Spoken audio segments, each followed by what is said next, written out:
ታሪኩ የሚጀምረው ቭላዲቮስቶክ ተብላ በምትታወቅ ሩሲያ ውስጥ በምትገኝ ከተማ ሲሆን እዚያም ላራ የተባለችን ልጅ እንተዋወቃለን። የ15 ዓመቷ ላራ ከእናቷ ስቬትላና ከእንጀራ አባቷ ቦሪስ እና ከታናሽ ወንድሟ ኢጎር ጋር ትኖራለች። ወላጅ አባቷ ቫሌሪ በህዋ ላይ ሚራ በተባለች የጠፈር ጣቢያ ላይ የሚሰራ ሳይንቲስት ሲሆን በመካከላቸው ባለው ርቀትና አባቷ ሁል ጊዜ ከቤቱ ተለይቶ በመኖሩ ምክንያት ግንኙነታቸው እንደሻከረ እንረዳለን። ላራ በዚህ እድሜዋ የአጭር ርቀት ሩጫ ተወዳዳሪ በመሆኗ በዚህ ሁለት ቤተሰቦቿ ጋር በመሆን ወደ ቦታው እያመራች ነበር። እነርሱም ከጎኗ ቆመው ሊያበረታቷት ሲገኙ በዚያ ታላቅ የሩጫ ውድድር ላይ ለመሳተፍ ልምምዷን አጠናቃ ድሏን ትጠባበቅ ጀመር። ያ በጉጉት ሲጠበቅ የነበረው ውድድር እንደተጀመረም ላራ ብቸኛ ዓላማዋ ማሸነፍ ብቻ እንደሆነ ሁሉ በከፍተኛ ፍጥነት ትሮጥ ጀመረች። በዚህ መሃል ጓደኛዋ ሚሻ እሷን ለማበረታታት ብሎ የሩጫው ማጠናቀቂያ ላይ ሆኖ ርችት ለኮሰ። ይህ ድርጊት ለታዳሚው ተራ ጨዋታና ጉዳት የሌለው ቢመስልም ለላራ ግን ታላቅ ድንጋጤና ሽብር ነበር የፈጠረባት። እሳቱን ባየች ቅጽበት ሰውነቷ ዝልፍልፍ ብሎ በቆመችበት ደርቃ ስትቀር አእምሮዋም ወደ ድሮ መጥፎ ትዝታዋ ይዟት ነጎደ። ላራ በልጅነቷ ካጋጠማት አስከፊ አደጋ የተነሳ ለእሳት የከረረ ፍርሃት ነበረባት። በዚህም ምክንያት ድሉን ልትጨብጥ ጥቂት ሲቀራት በድንገት ቆማ በመቅረቷ ሌላኛዋ ተወዳዳሪ ቀድማት በመግባት አንደኝነቱን ታጠናቅቃለች። ከመሬት እጅግ ርቆ በሚገኘው የሩሲያ የጠፈር ጣቢያ ውስጥ አባቷ ቫለሪ በስራ ላይ ነበረ። የሱ ተግባር ሳተላይቶችንና እንዲሁም ሚራ ተብላ የምትጠራውን ዘመናዊ ሰው ሰራሽ አስተውሎትን በመጠቀም አደጋዎች መሬት ላይ ሳይደርሱ አስቀድሞ መከታተል ቢሆንም ልቡ ግን ያለው ምድር ላይ ካለችው ልጁ ጋር ነበርና የልጁን የሩጫ ውድድር ሲመለከት ያስተዋለው አለቃው መጥቶ እዚህ ያለው የትምህርት ቤት የሩጫ ውድድርን ለመከታተል እንዳልሆነ ያስጠነቅቀዋል። በዚህ ሁሉ በመካከላቸው ያለው ግንኙነት በመሻከሩ ምክንያት ቫለሪ ከልጁ ጋር ሊያሳልፈው የሚገባውን ውድ ጊዜ ማጣቱ ሁሌም እንደቆጨው ነው። ታዲያ አገር ሰላም በሆነበት በአንዱ ሰሞን የጠፈር ጣቢያው ሰራተኞች ወደ ምድር እየተቃረበ ያለን የሜቴዎር ዝናብ መከታተል ጀመሩ። ይህ ክስተት መጀመሪያ ላይ ምንም ጉዳት የሌለው በመምሰሉ በምድር ላይ ያሉ ሰዎች እንዳንድ ውብ የሰማይ ላይ ትዕይንት በትኩረት ይመለከቱት ነበረ። በዚህ ሁሉ ግን ይህ የጠፈር ውበት በቅጽበት ወደ አስከፊ ቅዠት ሊቀየር እንደሚችል ማንም አልጠረጠረም። በማግስቱ ጠዋት ቫለሪ ለላራ ነቅታ እንድትጠብቅ የሚያስጠነቅቁ መልእክቶችን ደጋግሞ ቢልክላትም እሷ ግን የላከውን ሁሉ ችላ ብላ መዋልን ነበር የመረጠችው። ቫለሪ በህይወቷ ውስጥ ፈጽሞ ያልነበረና ቦታ የሌለው አባት በመሆኑ በምትፈልገው ሰዓት ልታገኘው ፈጽሞ አልቻለችምና ከጎኗ ባለመኖሩ አዝናበት ትኖራለች። ከዚህም የተነሳ ያስተላለፈላት ማስጠንቀቂያ ለኔ ያስቦልኝ ነው ብላ ከማሰብ ይልቅ የመምከር መብት እንደሌለው ሰው የሚረብሽ ጩኸት ሆኖባታል። ብዙም ሳይቆዩ እናቷና ቦሪስ ታናሽ ወንድሟን ኢጎርን ይዘው ከቤት ሲወጡ ላራ ብቻዋን ቀርታ ነበርና ተጨንቆ የነበረው ቫለሪ በድጋሚ ወደ ስልኳ ደውሎ ወደ ውጭ እንድትመለከት ራሷንም እንድትጠብቅ ይነግራታል። ላራ ወደ መስኮቱ ተጠግታ ስታይ አንድ ግዙፍ ሜቴዎር በቀጥታ ወደ ከተማዋ እየተምዘገዘገ ሲወርድ ተመለከተች። ወዲያውንም አስፈሪ ፍንዳታ በማስከተሉ መሬቱን አናወጠው። የፍንዳታው ግፊት መንገዶቹን እያፈራረሰ የመስኮት መስታወቶችን እያረገፈና ግዙፍ ህንጻዎችንም ልክ እንደ ህፃናት መጫወቻ እያንቀጠቀጠ አለፈ። ላራ ከሚወረወሩት ስብርባሪዎች ራሷን ለማዳን ብትሸሸግም ክፍሏ ውስጥ መሆኑ እንደማያድናት አውቃ በግርግሩ መሃል ወደ ውጭ ማምራት ጀመረች። ላራ ስልኳንና ቦርሳዋን በፍጥነት ወስዳ ወደ ውጭ ስትወጣ ኮሪደሩ ላይ ነፍሳቸውን ለማዳን ሲጣደፉ የነበሩት ጎረቤቶቿ በድንጋጤ ወደ ሊፍቱ ሲገቡ ትመለከትና እንዳይጠቀሙበት ድምጿን አውጥታ ጮኸች። በዚያ ግርግር ውስጥ የሰማት ማንም ስላልነበረ እንዳለችው የሊፍቱ ገመድ ተበጥሶ በከፍተኛ ድምጽ ጎረቤቶቿን ይዞ ይወድቃል። ላራ እዚያው ከቆየች ህንጻው መቃብሯ እንደሚሆን ስለተረዳች ከሚጋፉትና ከሚጮሁት ሰዎች ጋር ደረጃውን እየሮጠች መውረድ ትጀምርና የመጀመሪያው ፎቅ በረንዳ ላይ እንደደረሰች ራሷን ወደ መሬት ወረወረችው። መንገዱ ላይ ያለው ሁኔታ ግን ቤት ውስጥ ከነበረው የባሰና የሚዘገንን ሆኖ ነበር የጠበቃት። የእሳት ኳሶች ከሰማይ ሲዘንቡ ሰው በጭስና በአቧራ መካከል ወዴት እንደሚሄድ ግራ ገብቶት እየተሯሯጠ ባለበት አንዲት የምታለቅስ ሴት ትንሽ ልጇ በመኪና ውስጥ ስለተቀረቀረባት ላራን እንድትረዳት ትማጸናታለች። ላራ ምንም ባይሳካላትም የተዘጋውን የመኪና በር ለመክፈት የታገለች ባለችበት ሚሻ የተባለው ጓደኛዋ በድንገት ከየት መጣ ሳይባል ደርሶ በሰው ሰራሽ እጁ መስታወቱን በመስበር በሩን ከፍቶ ልጇን ይታደግላታል። ከዚህም አልፎ ሌላኛው ሜቴዎር በአቅራቢያቸው ወድቆ ከፍተኛ አቧራና ስብርባሪ ወዳሉበት ቢልክባቸውም ከአንድ ህንጻ ጀርባ ተሸሽገው በህይወት ይተርፋሉ። ይሁን እንጂ ግድግዳው በፍንዳታው ኃይል ተሰነጣጥቆ ግዙፍ ኮንክሪት ወዳሉበት በመውደቁ ሚሻ በመሃል ገብቶ ገፍቶ ይታደጋታል። ከዚህ በኋላ ሽሽቷን የጀመረችው ላራም ወደ መንገዱ ስታቀና ባላየችው በከፍተኛ ፍጥነት ሲመጣ በነበረ መኪና ተገጭታ ራሷንም ስታ ትወድቃለች። የመኪናው አሽከርካሪ ከባለቤቱ ጋር ለማምለጥ እየሞከረ ያለ አንድ አዛውንት ነበር። ሁለቱ ጥንዶች ባደረጉት ነገር ቢደነግጡም ላራን ግን ጥለዋት ሊሄዱ አልቻሉምና አንስተው ወደ አስተማማኝ ቦታ ለማድረስ ጉዟቸውን ቀጠሉ። ላራ ስትነቃ ከተማዋ ስትፈራርስና በእሳት ስትጋይ ተመለከተች። በዚያ ግርግር መሃል ታዲያ አንድ ከባድ መኪና መንገዱን ስለዘጋባቸው ሌላም መኪና መጥቶ ከኋላቸው ስለገጫቸው መኪናቸው ሙሉ በሙሉ ቆሞ መንቀሳቀስ የማይችልበት ደረጃ ላይ በመድረሱ ላራ ከመኪናው እንዲወጡ ታስጠነቅቃቸዋለች። ጥንዶቹ ግን ድመታቸው መኪና ውስጥ ስለቀረችባቸው ጥለዋት ለመሄድ ፈቃደኛ አልነበሩም። በዚሁ ቅጽበት በአቅራቢያቸው የሚገኝ አንድ ህንፃ ወደ መንገዱ መናድ ሲጀምር ላራ ሌላ አማራጭ አልነበራትምና ለመጠለል በአቅራቢያዋ ወደሚገኝ አንድ ትልቅ ገበያ ውስጥ ትገባለች። ይሁን እንጂ የህንፃው መናድ የገበያውን አዳራሽ ይዞት ስለወደቀ ላራ በድቅድቅ ውስጥ አየሩ ባቧራ በታፈነበት ፍርስራሽ ስር ትቀበራለች። በዚያ አስከፊ ጨለማ ውስጥ ሆና ሳለ በድንገት የአባቷ ድምፅ ተሰማት። ቫለሪ አሁንም ቢሆን ከመሬት በሺዎች ኪሎሜትሮች ርቆ በሚገኘውና በሜቴዎር ዝናብ ክፉኛ በተጎዳው የጠፈር ጣቢያ ውስጥ ይገኛል። እሱም ራሱን ከሳተበት ሲነቃ ያገኘው ነገር ቢኖር የተሰባበሩ መሳሪያዎችንና ስራ ያቆሙ የቁጥጥር ስርዓቶችን ብሎም የት እንደገቡ ያልታወቀ የሥራ ባልደረቦቹን መገኛ ነበረ። ይህን ተመልክቶም ሚራ የተሰኘችውን የሰው ሰራሽ አስተውሎት በመጠቀም መሬት ላይ ያለውን ሁኔታ እንድታሳየው ጠየቀ። በወቅቱ የእስያና የፓሲፊክ አካባቢዎች ጨምሮ ሰፋፊው የዓለም ክፍሎች በአደጋው የተመቱ ሲሆን ሙሉ ከተሞችን በእሳት ጋይተው ነበረ። ከጠፈር ሆኖ ሲመለከተው የጥፋቱ መጠን ከፍተኛ ከመሆኑም በላይ ደግሞ ላራ ክፉኛ ከተጎዱት አካባቢዎች ባንድ ውስጥ መገኘቷ ነገሩን አወሳስቦበታል። ስለዚህም የተጨነቀው ቫለሪ የልጁን የስልክ ምልክት ተከትሎ ሊያገኛት ቢሞክርም ስልኳ ተሰብሮ ስለነበረ ግንኙነቱ ሊሳካለት አልቻለም። ነገር ግን በአቅራቢያው የነበረ ካሜራና ድምጽ ማውጫ የተገጠመለት አንድ አሻንጉሊት ነበርና ከእርሱ ጋር በመጣመር በፍርስራሽ ውስጥ ልጁን ፈልጎ ያገኛታል። ላራ ደንግጣና ቆስላ ስለነበረ መጀመሪያ ስለ ቤተሰቦቿ ጠየቀች። ቫለሪ እናቷ ስቬትላና በሕይወትና ደህና መሆኗን ቢነግራትም ስለ ትንሹ ወንድሟ ኢጎር ግን ምንም የሚያውቀው ነገር እንደሌለ ገለጸላት። ይህ ደግሞ ይበልጥ ካለችበት አደጋ በላይ በሐዘን እንድትሰበር አደረጋት። ቫለሪ ተስፋ እንዳትቆርጥ በሚል እንዳረጋጋት ለነፍስ አድን ሰራተኞች ያለችበትን ትክክለኛ ቦታ ልከው እንደደረሱላት በሕይወት ካወጧት በኋላ ወደ አስተማማኝ ቦታ እንድትሄድ ሊፈርሱ ካሉ ሕንፃዎችም እንድትርቅ ያስጠነቅቋታል። የአየሩ መበከል፣ በሩቅ የሚሰማው እያንዳንዱ የነጎድጓድ ድምጽም ጨምሮ ሰማዩ በየትኛውም ሰከንድ ሌላ የእሳት ዝናብ ሊያዘንብባት እንደሚችል ስጋት ውስጥ ሆና ወደ ውጭ ስትወጣ ድንጋጤዋ እየጨመረ መጣ። ከተማዋ ካለው እሳት፣ አቧራና የፈራረሰ ኮንክሪት የተነሳ መቃብር መስላለች። ቫለሪ በዚህ በኩል ለስቬትላና ደውሎ እሱም ሆነ ላራ በሕይወት መኖራቸውን እንዳረጋገጠላት ላራ ኢጎር የታለ ስትል ሁሉም ሊሰማው ያልወደደውን ጥያቄ ጠየቀች። ያኔ ቦሪስ ኢጎር ከትምህርት ቤቱ መመለስ ሲኖርበት ምንም እንኳን ተማሪዎቹ በሙሉ ለቀው ቢወጡም እሱ ግን ከነርሱ ጋር እንዳልነበረ ያረዳቸዋል። ቫለሪ ኢጎር እዚያ ሊገኝ ይችላል በሚል ተስፋ ላራ ወደ ከተማው መጠለያ እንድትሄድ ቢነግራትም እሷ ግን ከቀናት በፊት ሰማዩን ለመመልከት ከሁሉም የተሻለ ቦታ በአቅራቢያው ያለ አንድ ረጅምና ያልተጠናቀቀ ሕንፃ እንደሆነ ለወንድሟ የነገረችውን አስታወሰች። ኢጎር ጠፈርን እጅግ ከመውደዱ የተነሳ ጠዋቱን ሙሉ ስለ ሜቴዎር ዝናቡ ሲያወራ ስለነበረ እዚያ ሊሄድ እንደሚችል ገመተች። በዚህም ጊዜ ኢጎር ሜቴዎሮቹን ለማየት ወደ ሕንፃው ጣሪያ ከሄደ በጥቃቱ ወቅት ሕንፃው ተደርምሶ ወንድሜም ተቀብሮ ይሆናል የሚል አስከፊን ግምት ገመተች። ሆኖም ቫለሪ ከጠፈር ሆኖ ሕንፃውን ሲመለከት አለመውደቁን ቢያስተውልም ሕንፃው ግን ጨርሶ የማይታመን በየትኛውም ቅጽበት ሊደረመስ የሚችል በመሆኑ ተሰማው እንደሆነ ላራን ወደ ሕንፃው እንዳትገባ ለመናት። እሷ ግን ወንድሟን ጥላው መሄድ አልቻለችምና ወደ ሕንፃው እየሮጠች ገባች። ቫለሪ እንድታቆም እየጮኸ ባለበት ነበረ በመሃል የጣቢያው መብራት በድንገት ጠፍቶ ሌላ ግጭትም በጣቢያው ስርዓት ላይ ጉዳት ስላደረሰ ግንኙነታቸው የተቋረጠው። ከዚህም የተነሳ ሚራ የጠፈር ጣቢያው ከምህዋሩ መውጣቱን ስታስጠነቅቀው ቫለሪ በምድር ላይ የተፈጠረው ነገር አልበቃው ብሎ አሁን ደግሞ የራሱ የሆነ ሌላ አደጋ ተጋረጠበት።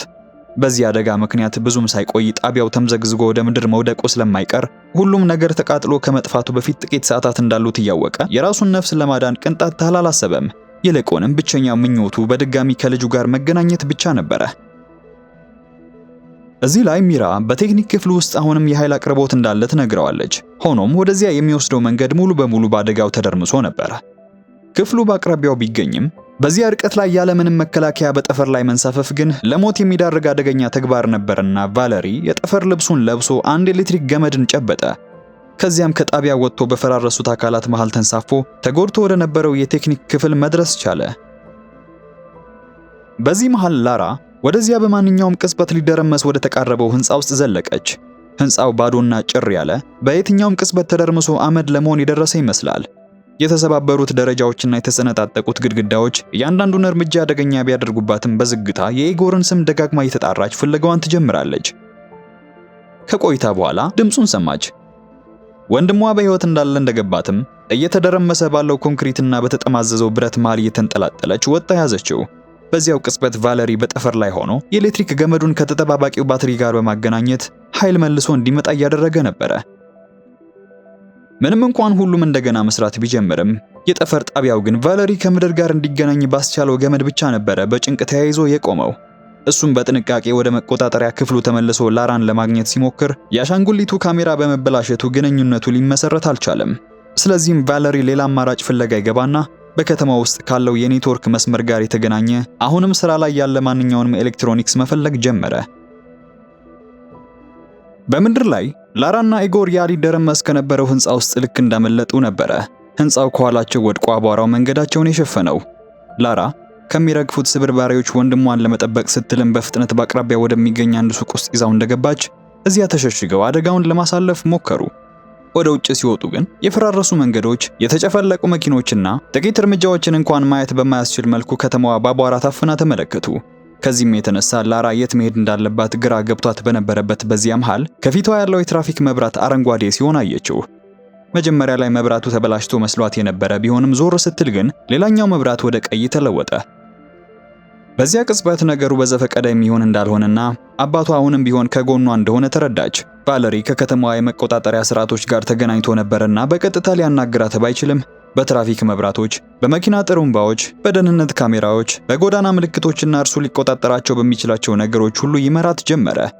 በአረንጓዴው መብራት ደህና የሆነውን መንገድ ሲጠቁማት፣ በቀዩ ደግሞ አደጋውን እያሳየ ወደፊት እንድትራመድ አደረገ።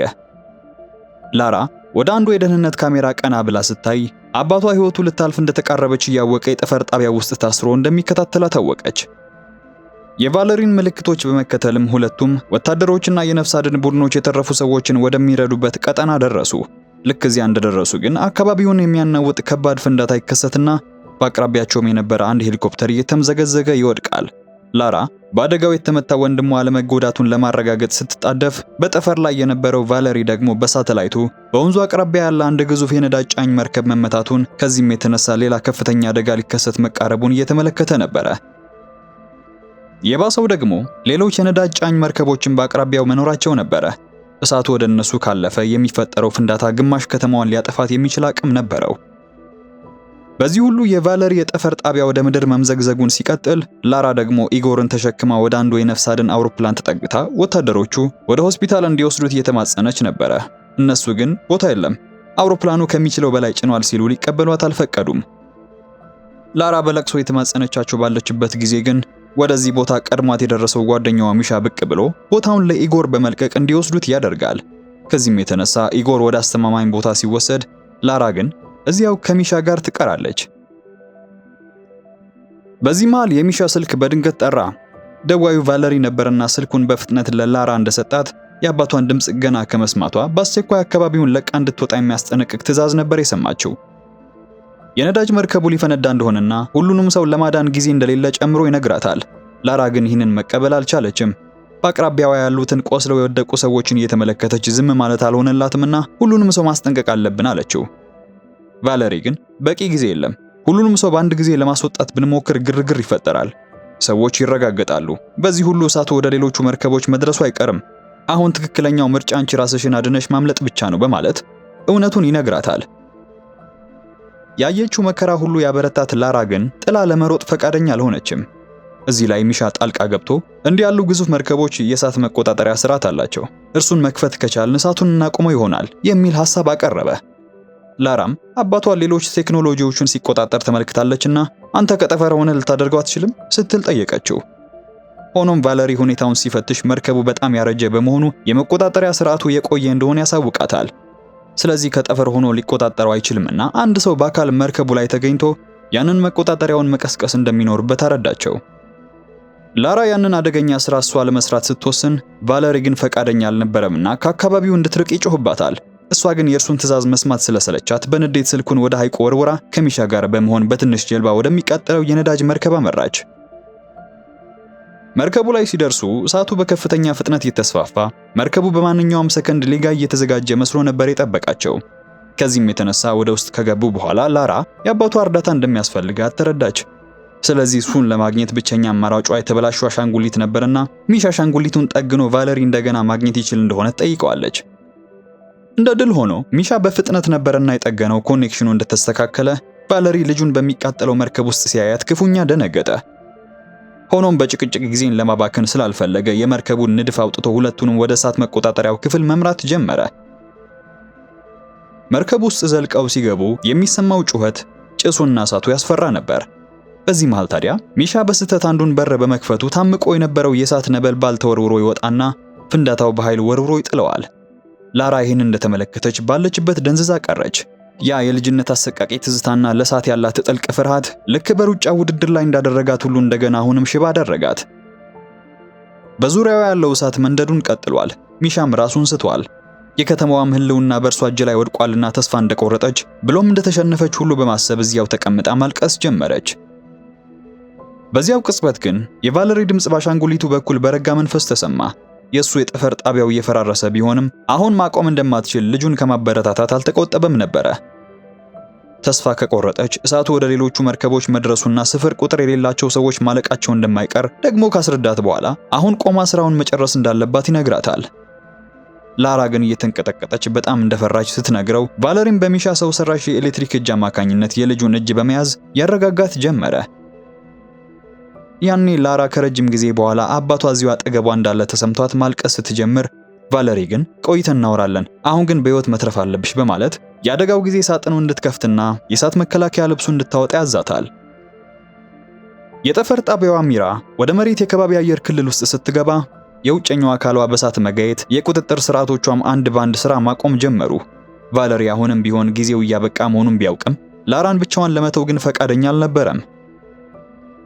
ላራ እንደተባለችው የእሳት መከላከያ ልብሱን ለብሳ ወደሚቃጠለው ክፍል ስትገባ ሙቀቱ አስፈሪ ነበረ።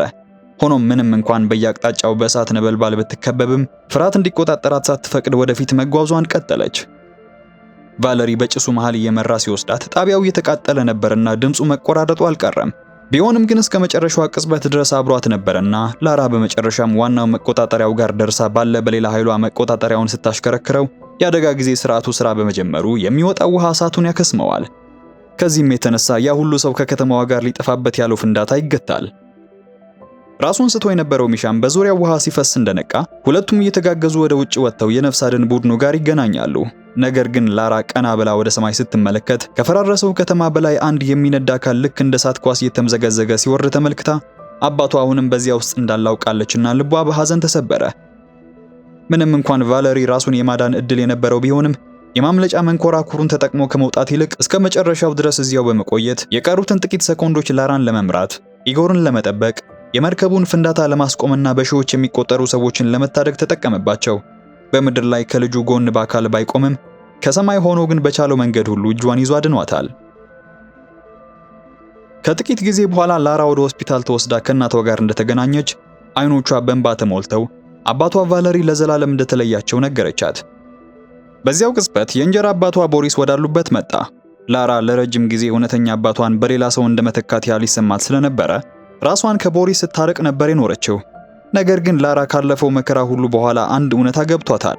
እሱም ቤተሰብ ማለት በደም ብቻ የሚመሰረት ሳይሆን አብሮ የሚቆይ የሚጠብቅህና ካንተ ምንም ሳይጠብቅ ፍቅሩን የሚለግስ ሰው ጭምር መሆኑን አውቃለችና ከዚያ የተነሳ የቦሪስን አባትነት ትቀበለዋለች። ይህ ታላቅ አደጋ ላራን ብዙ ነገሮችን ቢነጥቃትም ከሁሉ በላይ የሚያስፈልጋትን እውነት ግን ሰጥቷታል። አባቷ ቫለሪ ከርቀት የሚኖር በልጅነቱ አብሯት ያልነበረና በብዙ ነገሮች የራቀ ሰው ቢሆንም ጊዜው ሲደርስ ግን ያለውን ነገር ሁሉ ከመሰዋት ወደ ኋላ ያላለ አባት ነበር። ታሪካችን እዚህ ላይ ያበቃል።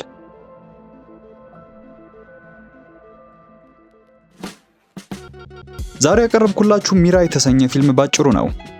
ለቻናሉ አዲስ ከሆናችሁ ይሄ አዳዲስና አሪፍ ፊልሞች ባጭሩ የሚቀርቡበት ቦታ ነው። ስለዚህ ላይክ እና ሰብስክራይብ በማድረግ ቤተሰብ መሆን አትርሱ። በተረፈ ግን እብድ ናት ብለው የገዛታቸውን እስር ቤት አስገብተዋት፣ ነገር ግን ተመልሳ መታ ጉድ ስለሰራቻቸው አስደናቂ ሴት የሰራሁት ቆንጆ ቪዲዮ አለ። ስክሪኑን ተጭናችሁ መመልከት ትችላላችሁ። እኔም በሱ ቪዲዮ መልሼ አገኛችኋለሁ።